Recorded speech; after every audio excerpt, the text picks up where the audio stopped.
plans by Kisumu County to upgrade slums by building modern and low-cost houses got yet another major boost of $700 million to be released each fiscal year for 6 years. According to Governor Professor Anyang' Nyong'o and Housing Nellie Acre, the money will be dispersed through World Bank-sponsored Kenya Urban Support Program (KUSP). The deal was reached at a World Bank and KUSP consultative meeting between the county authorities and KUSP officials on Tuesday at the governor's boardroom.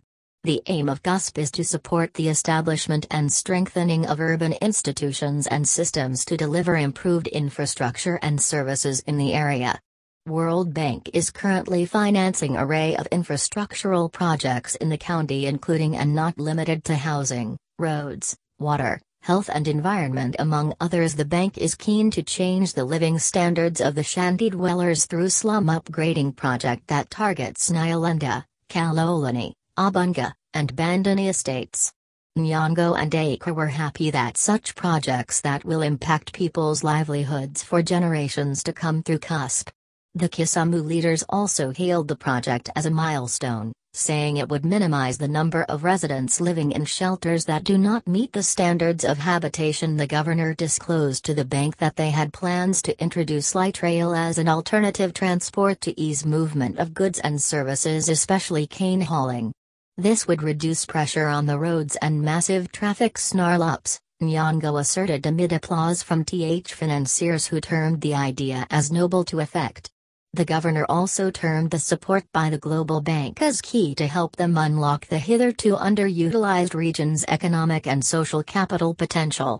Acre, on his part, called for introduction of ducting to avoid cases in future where power lines block project lines and delay construction works.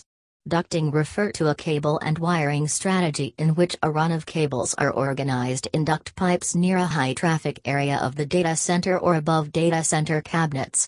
Adding cable ducts eliminates the need to run cables underneath flooring. If this is adopted, then in future there will be no relocation of sewer or power lines, said Acre yesterday. The Global Bank's senior officials visited Kisumu County, where they also toured select projects financed by them that were either ongoing or were complete.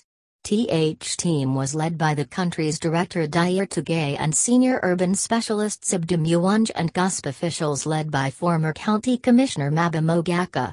We are here to access and evaluate some of our projects, but you must make sure that you account for the works which must be done according to the designs, she said. Sources confided to the Standard that earlier, the bank's meeting was hot, with the World Bank officials being so strict with project financing and accountability.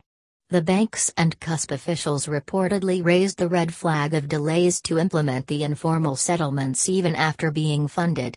In focus was Kenya Power and Lighting Company, that was put to task to explain why they were slow to relocate the power lines that fall within the funded project areas, but KPLC County Manager Eric Shuga disclosed that they had finalized plans to move fast to relocate the power lines on the project implementation areas.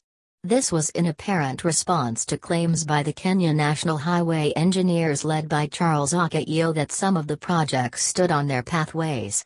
Akayo cited Kisumu Mambaleo dual carriageway that connects the town to Kakamega and the suburbs, where power and sewer and water lines had blocked the progress.